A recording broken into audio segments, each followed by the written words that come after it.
Kevin, thanks for coming on to the podcast. Yeah, man. Thanks for having me. It's my pleasure. I just wanted to start off with like your story and because it's super inspiring. I've checked out your story and I'm sure it's going to be motivating to so many people, especially people that have had brain injury. So if you can just start me like what it was like growing up with snowboarding and like kind of before and after the injury and all that. Yeah, totally. So I got to grow up in Vermont, and that was awesome as a kid.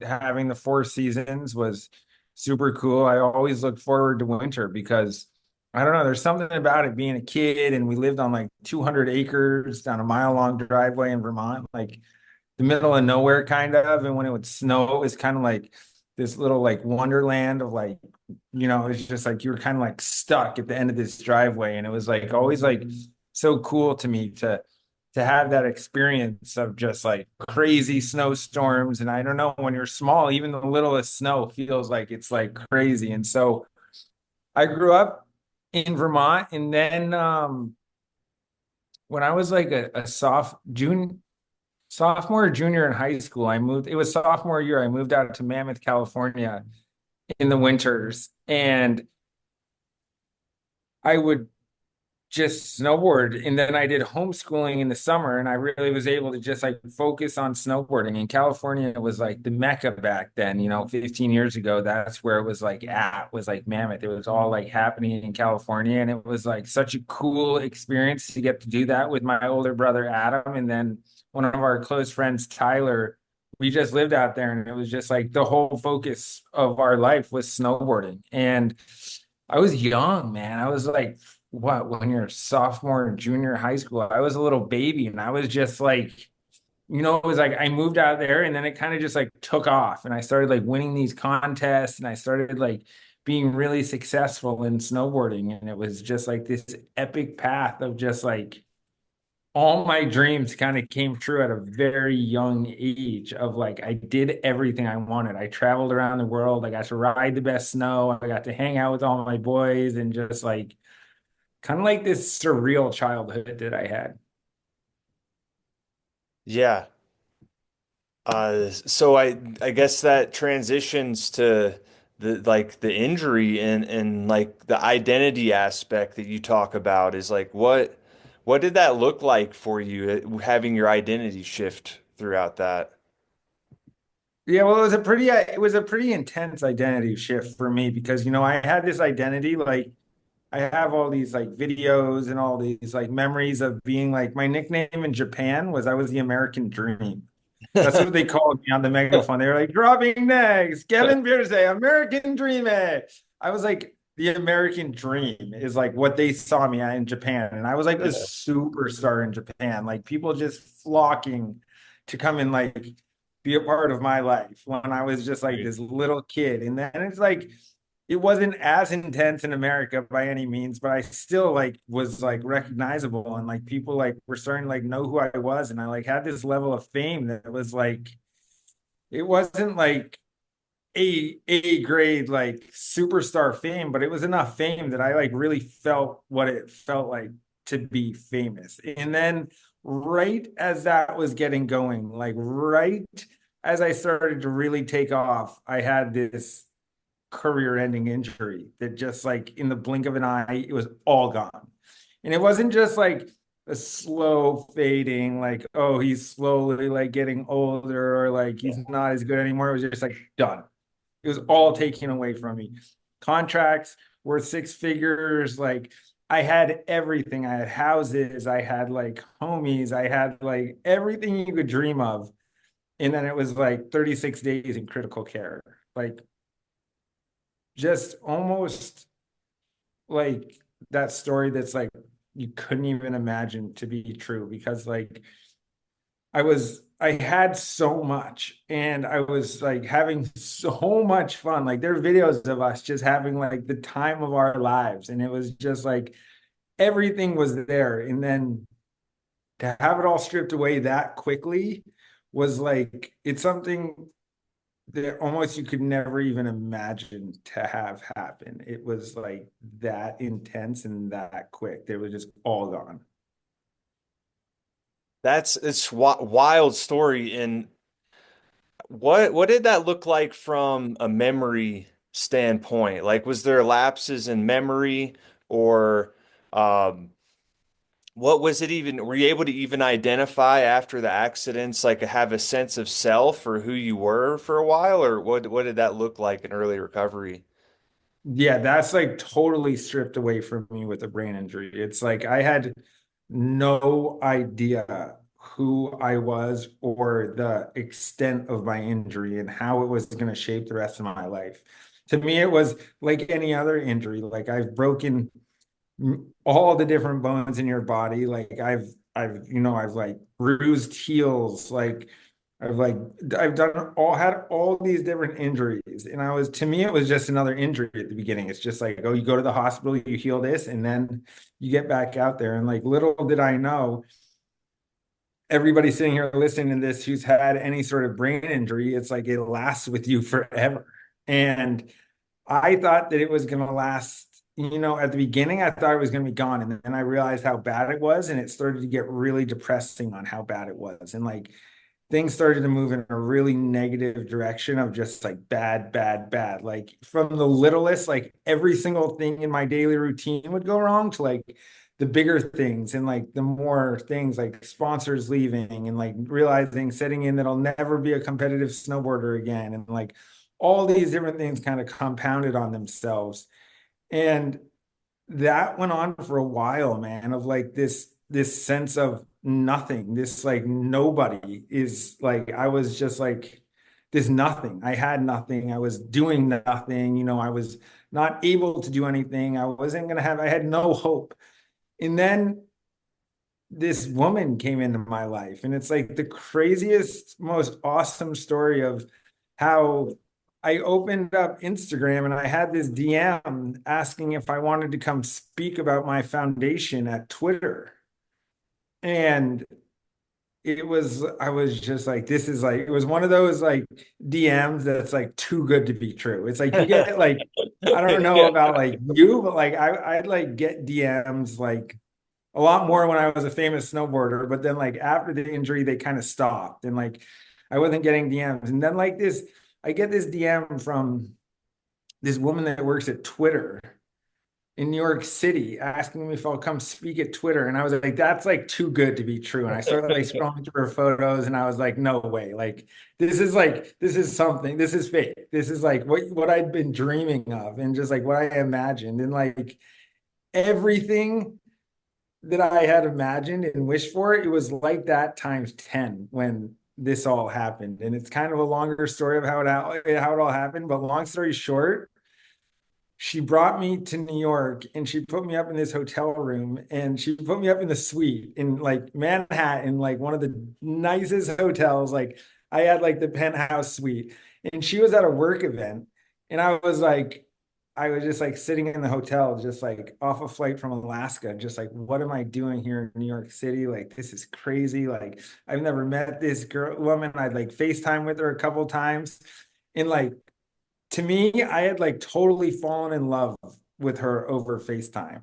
And I was like, this is like this can't be real. Like that's like growing up in Vermont, like no, like you can't fall in love with her FaceTime. And then she opened the hotel room door and it was just like total and complete love at first sight, where it was just like everything I imagined and that I wanted, it was there. And now I sit here on the computer with you like 7 years later, and it's like as good as it was that day in New York at that hotel room.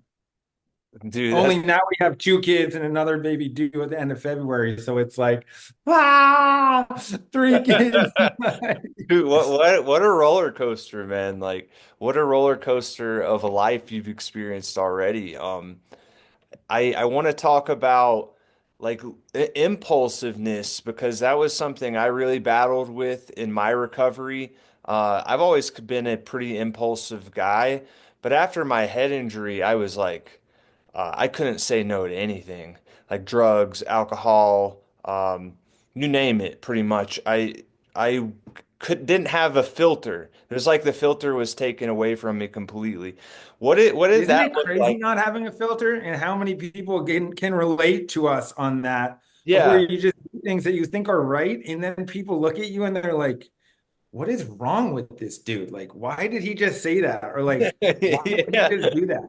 And you just like turn into this like you're just like, oh God, you're like, you want to take it back. You're like, no, why did those No. just come out of my mouth? Like, I didn't want to say that. I didn't mean that. And that happens with my wife too, and things that I do at home where I'm just like, why would I ever say that to her? To like the most beautiful, successful, like awesome woman ever. Why would I do this to her? And then it's just so like brutal. I mean, good. I mean, good that you're able to explain that because most people who's never had a brain injury can't really explain what that feels like. It's just like there's this urge. There's just no filter anymore. Like I never really had much of a filter, but I have been able to regain some of that filter back, which is kind of cool. Yeah, Because which is so cool as it comes back, right? It's like as the brain heals and neuroplasticity happens and you start repairing those pathways, it's like the filter does slowly start to come back. And like I am yeah, so much better than I was 10, 12 years ago. And I still have a long ways to go. But I also want to talk about like that's the past and like that's like we like got into like what happened to me, but like I'm so yeah, like psyched to be here and to be able yeah. to share like what is happening because my life like had this crazy roller coaster of what did happen, but now it's like I feel like my future is almost brighter than if I had just been a snowboarder and done the snowboard routine. And like what I'm most excited about is the follow-up documentary to the crash reel, and that's called Thrive. And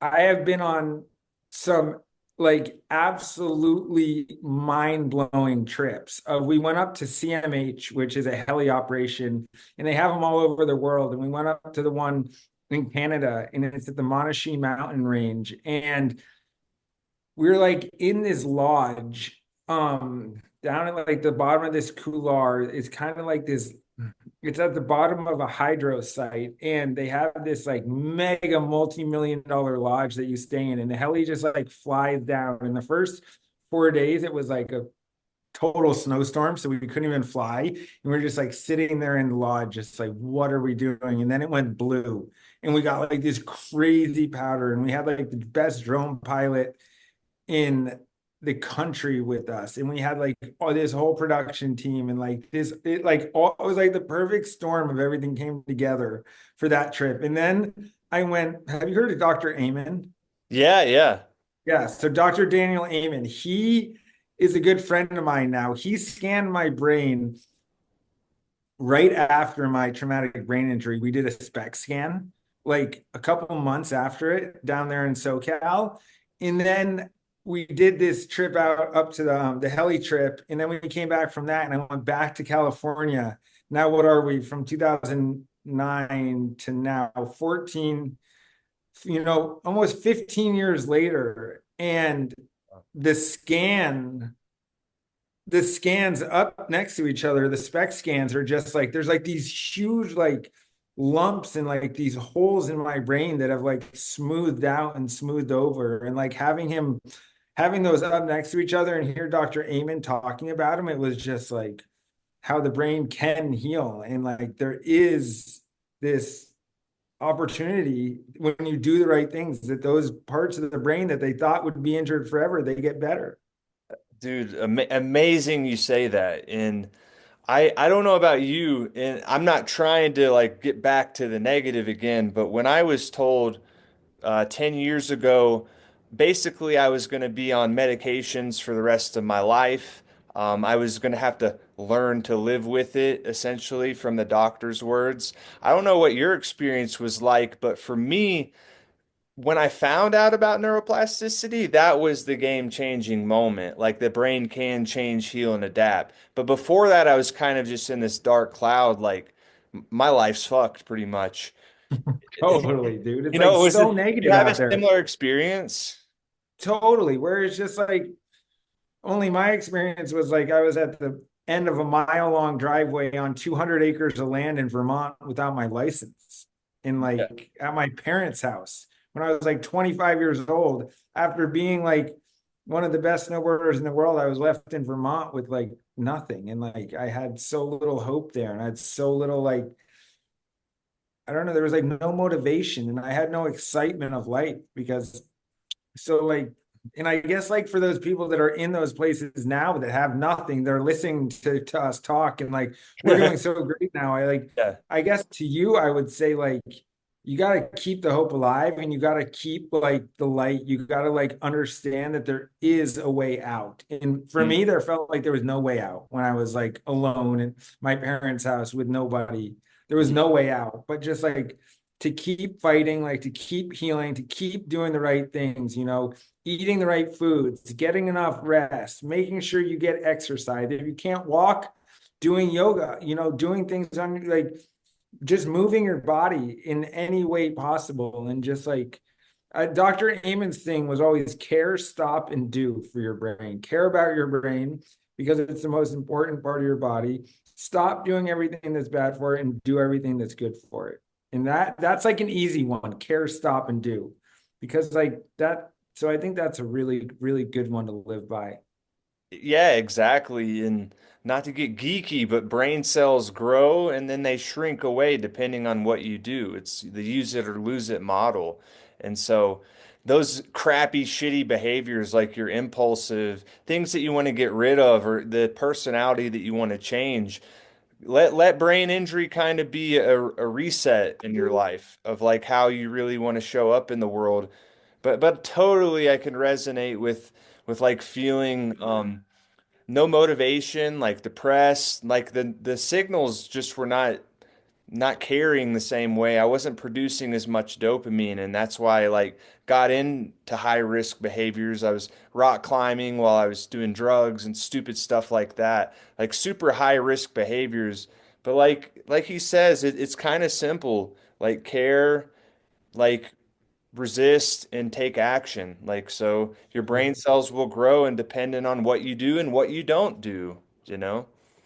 Totally. Oh, and like along with that, like I just got out of the hyperbaric oxygen chamber after 40 sessions, and that thing Amazing. was awesome, man. I am like so sold by the chamber. Like I went into it for 40 sessions, and I'm gonna go do another follow-up 20 sessions here. Like that's how much I like change I've seen, especially with my double vision and my eye issues, but just like my whole body and just like my overall health feels like it's taken to that next level in the chamber. So like if you're listening to this and you like even if you don't know of one, they're kind of growing, they're kind of coming up everywhere. Just like look Yeah. at search it out. Try and find a hyperbaric oxygen chamber Yeah. and get in it. They're expensive, so that makes it tough if you don't have money and like you don't have time, then it's like how am I going to do that? But if you have a brain injury, you can make time for like you got to make time to heal it. So Yeah. that's a big one. Totally But agree. then to keep it going, so we did Thrive. I talked about Thrive. That's like the follow-up documentary. And then they're doing this new movie, and it's gonna be a feature film that's based on my story, that's gonna be in like movie theaters and Amazing. gonna be like there's gonna be actors like playing me and my family and like, oh, How does that that feel? that's like super cool. Like that might Yeah. get me up to that star level that I keep talking about. I get my stardom back. But then on top of that, when I'm starting, it was a YouTube channel and now it's kind of faded into an Instagram channel, but it's called Hard Reset.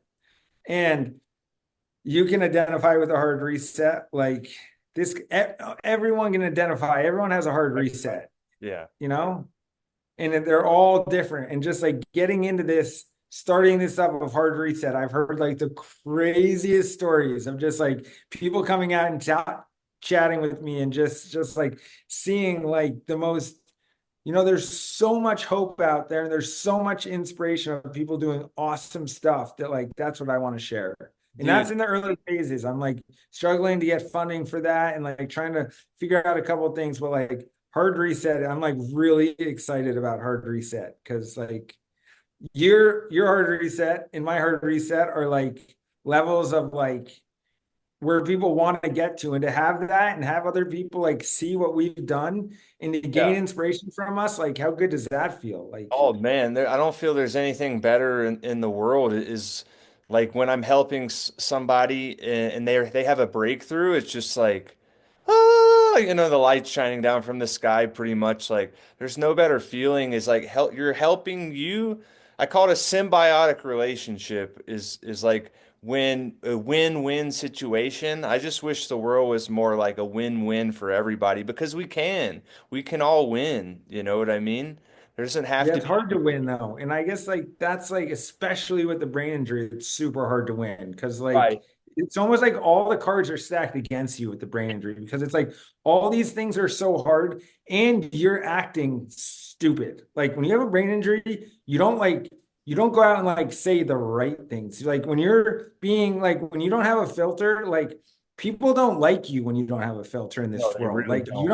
you're not accepted when you go out to like a restaurant and you like say something stupid. Like people don't. So it's like you're like stacked against and against and against, and it's like bad and bad and bad. And like I feel Right. like you, Much less learning. Like you remember like how hard it was just to learn like just simple things in the basic recovery is like, what did you say? Like short-term memory is like worse than a squirrel. Forgetting where my keys and wallet were, like all kinds of just stupid crap, like, dude, but like that's totally.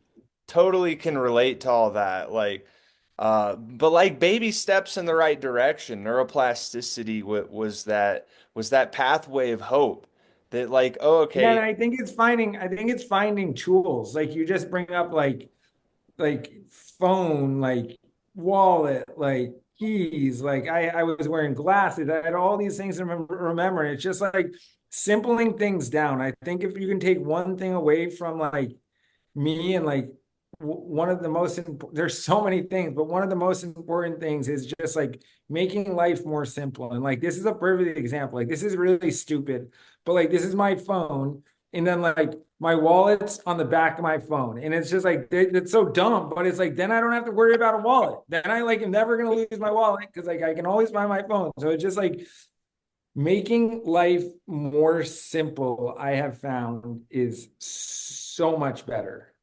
yes. I mean, it's all about like the tools in the tool belt. Like, if you have the tools in the tool belt and you know how to use them, then you're heading the right direction. Like, what other? I want to speak a little more about hyperbaric because it played a role in my recovery. My parents actually ended up buying a machine after my injury.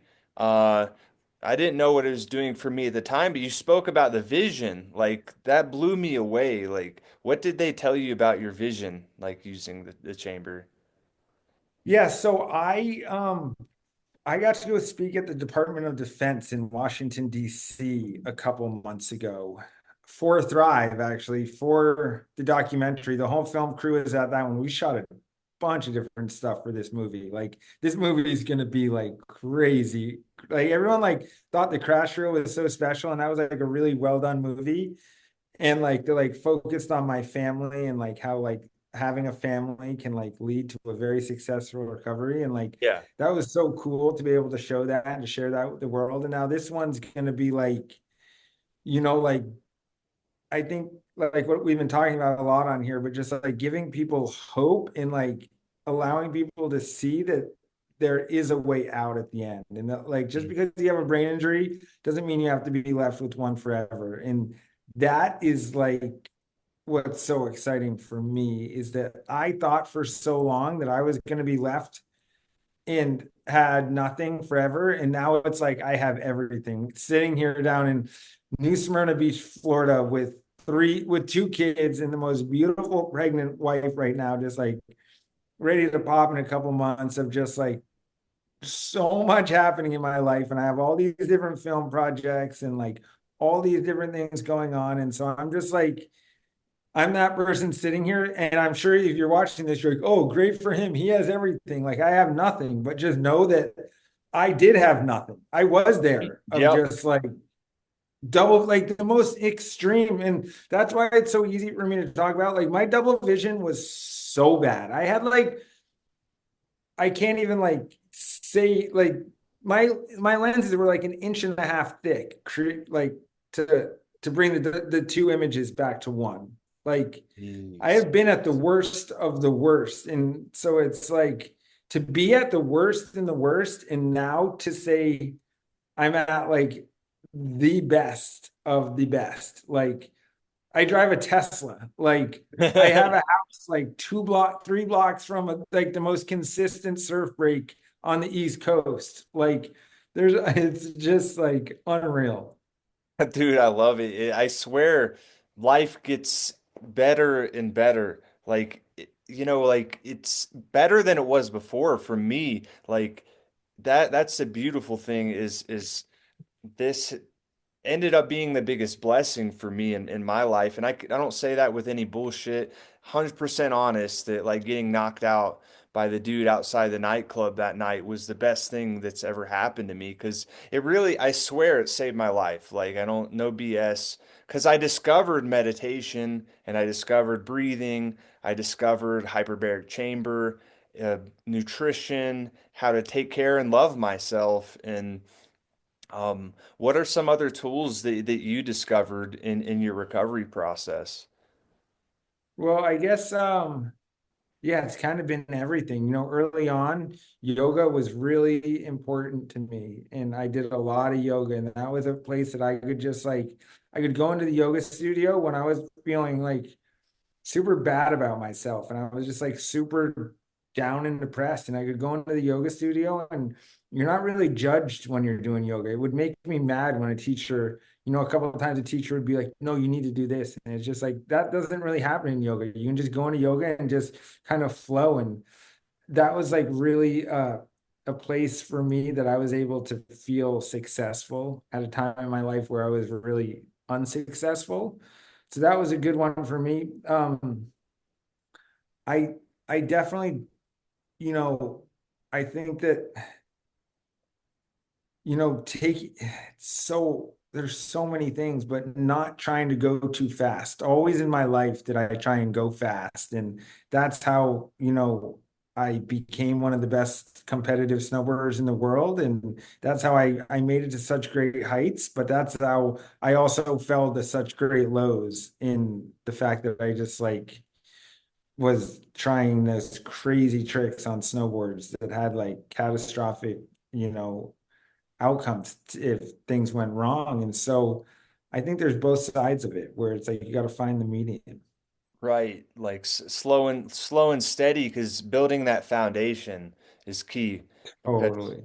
the Chinese bamboo tree analogy always struck to me is they're like there's this bamboo tree in China that basically the roots of the bamboo tree grow for like 10 years and nothing happens and you're like what the heck is going on? But then all of a sudden the bamboo tree within a matter of like 2 weeks like grows 20 feet because it had that foundation.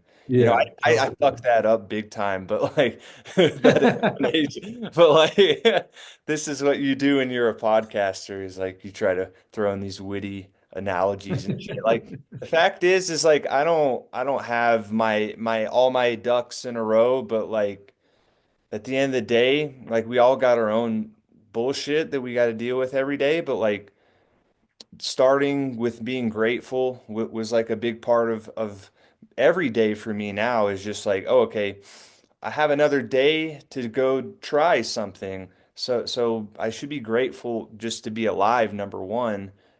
Just because there's opportunities. Like every day there's new opportunities that pop up. Like me talking to you, like I'm I used to call myself a loser, when I look into my mirror, especially after the brain injury, like didn't like who I saw. I was overweight and but like when I learned about the power of identity, like how you talk to yourself, the words that you use, like it all matters. It all matters, like every single thing that you do matters. Like Yeah, that's another one we haven't talked about yet, are the ants. Then that's another one like Dr. that's Amen, right. like the automatic negative thoughts that guy taught me about. And like it's so true. Like Negative thoughts are so bad and they're just like ants. My daughter, my 3-year-old daughter, she always finds out like where the ants are on the ground. And she's always like, Daddy, ants, kill the ants, kill the ants. And she does this like all the time because like the kids are always leaving food around the house. And down here in Florida, like the ants come out quick and they Yeah. like take over. And it's like such a perfect metaphor for life. Like, Daddy, get the ants. Like you got to get the automatic negative thoughts because they come in so often and they're just like the ants in the house in Florida. They're everywhere. They're just like always running around and they're always like spinning in your brain. Like, I'm so bad. I'm so stupid. I suck at this. I suck at that. I can't make good food. Yeah, no, like I can't do good jogs. I can't do good. I can't. It's so easy to say you can't. And everybody just like uses that out. And like when you have a brain injury, that's even easier. And it's even like more amplified, the negativity and what it does. So kill the ants. You don't need to kill anything else in life, but you can kill all the ants and you can be happy about killing something. There's True. way stuff being killed, but Yeah, you and you don't. don't have to live with those ants. Like, it's one Oh, thing is like accepting that we all have negative thoughts, like as humans, like that's just part of the game of being alive or survival brain or whatever you want to call it, or your monkey mind. But like, you can change your thoughts. Like, it's one thing, it's like, okay, I have these thoughts, I have these negative emotions, but I'm not these emotions. But you can change those pathways. You can change those thoughts. but it's hard. It's like that's one of the hardest thing in the world is to It change those is. thoughts. Because those negative thoughts are so easy and they just are Yeah. like ants. They just take over and they just come in and like more and more and more. And the more injured you are, the more negative thoughts there are. And I can sit here and say that like mine have like significantly decreased as I've healed and as I've had the time and I've gotten better and I've worked on healing. Like those ants have become much, much less. Don't get me wrong, I still have them. Yep. Everybody has them.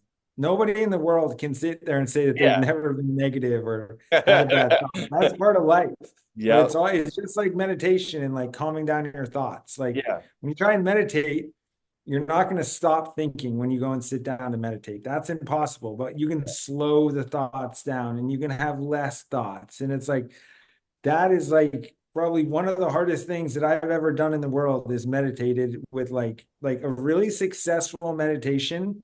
I would look at it as like you're really able to calm down how much you're thinking.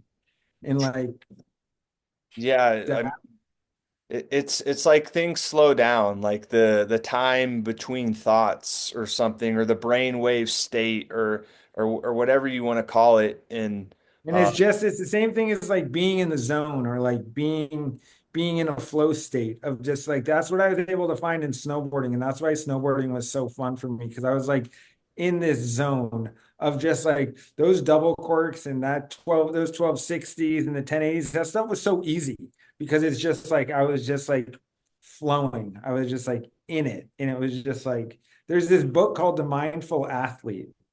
And I don't love to read. I have some dyslexia and like that just was never I was never great at reading. But this book, The Mindful Athlete, I would highly recommend it. It's by George Mumford, and he talks all about being in the zone and like in like how him and like Michael Jordan and the Chicago Bulls like found like the zone and they were able to just like achieve greatness and like the zone and the flow state. That's like a special place to find in life that like it's like all these things just like slow down and like the craziest stuff just becomes so easy and like the impossible becomes possible. and I love that, man, because it's all about like using your mind instead of your mind using you.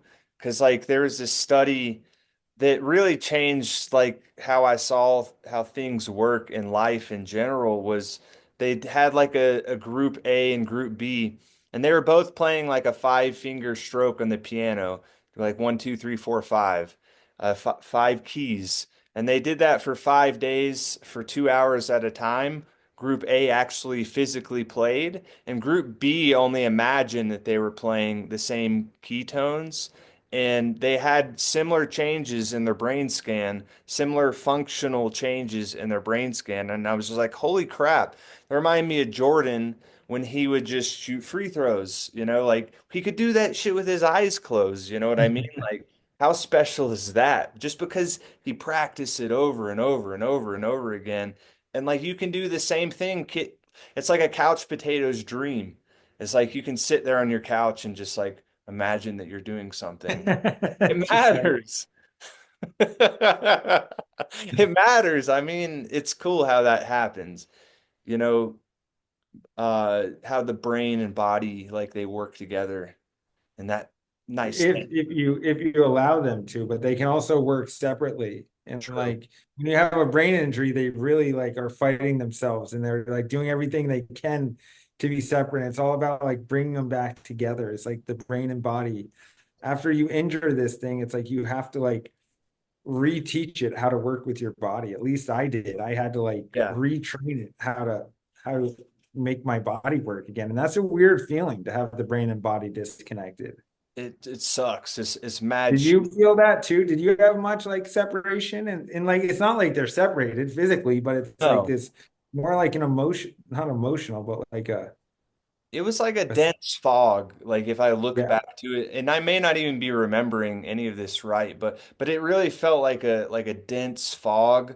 And like when I was acting out, especially because I would drink alcohol, like yeah, that's obviously not the best thing to be doing after a brain injury, but like I would just do things that and I'd always be saying sorry, like sorry, sorry, like I just always Always sorry because you're always making mistakes. You're right. always doing something wrong. So you're always saying sorry because you're trying to like justify like what you're doing, but you don't really know why you're doing it, but you're still doing it. It's just like A major disconnect. Yeah, it was like I couldn't control. There was just a big disconnect there. When it comes to focus, I think that's the most important skill that we can learn. Like anybody, whether you had a brain injury or not. How did that look like for you regaining like your focus and concentration? that's hard. And that's like one of the hardest. Yeah, I'm not good at focusing on things for a long time anymore. It's like quick, quick, quick, quick. And it's just like I don't know, focus is like my memory. And that was a big one for the hyperbaric that I have noticed too is memory. The hyperbaric has really, really helped my memory. That was like very, my short-term memory really struggles and it still struggles. I'm not all better. I didn't totally heal, but I definitely have noticed little things have gotten better with my short-term memory. And that has been like something that's been awesome about the chamber. Amazing, man. Yeah. I feel like the brain is kind of like a muscle that it's like if you have these different tools, you're like sharpening an axe essentially. Like the sharper you can get it, the better things are gonna be. Um, Totally, totally. I know that's a good way to look at it. But then it's like you can over sharpen it, and then it's like things start to go backwards when you do too much. So it's like this right. fine balance of like finding like the perfect sharpness. Yeah. But I guess it's everything in life, right? True that, yeah. So yeah, what are some things that you got had like other than the movies, what are some other things you're involved with and where do you see things moving forward for you going on from here? Um, so we're building a new house down here, and that's been a huge project. And having this new kid and trying to figure out how we're gonna have three kids and like moving into a new house. The new house is gonna be done on the same due date that the kid is born. So like Oh wow. that's kind of hectic because like we're right now we're in like a pretty small little like ranch style like two-bedroom house and Yeah. there's three of us already. So then we're gonna put another one on that. So we're kind of trying to get a bit bigger house, but timing's not really working out. But life's all about timing, right? And trying to figure out the right timing for everything. And so we're trying to doing that right now. And then with all these different film projects in the works, I'm like, how much traveling is there going to be? And like, can I really leave my wife at home with three kids? And like, what does that look like? And then like, then at the same time, we're trying to get in these trips. We're going to go to New York next week because my wife's about to not be able to travel because her belly's going to be so big and Yeah. the baby's going to pop out. So we're going to get a trip to go meet up with a bunch of friends in New York next week. So that'll be cool and getting in everything here while we can the last couple minutes. Awesome, man.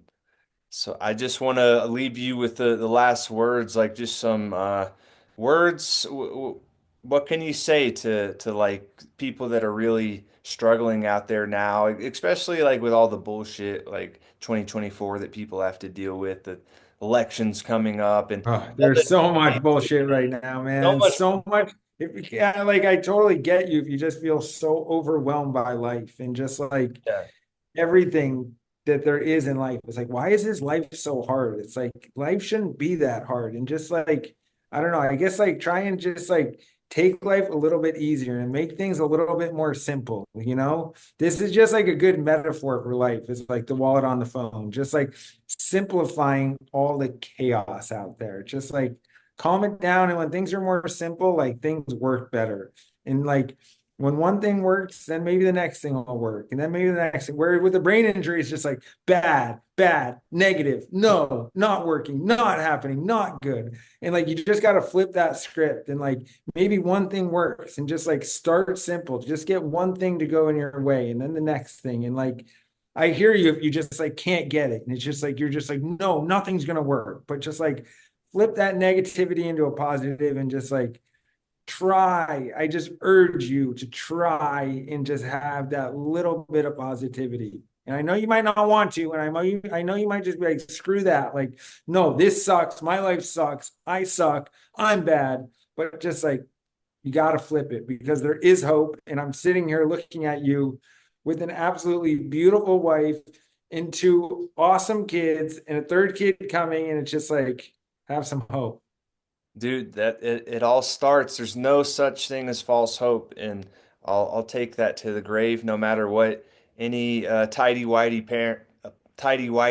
wearing doctor may say. Like, this is giving him false hope. Bullshit, dude. There's a guy right there, Kevin, that proves that that's not the case. Rock on, man. Oh, yeah, dude.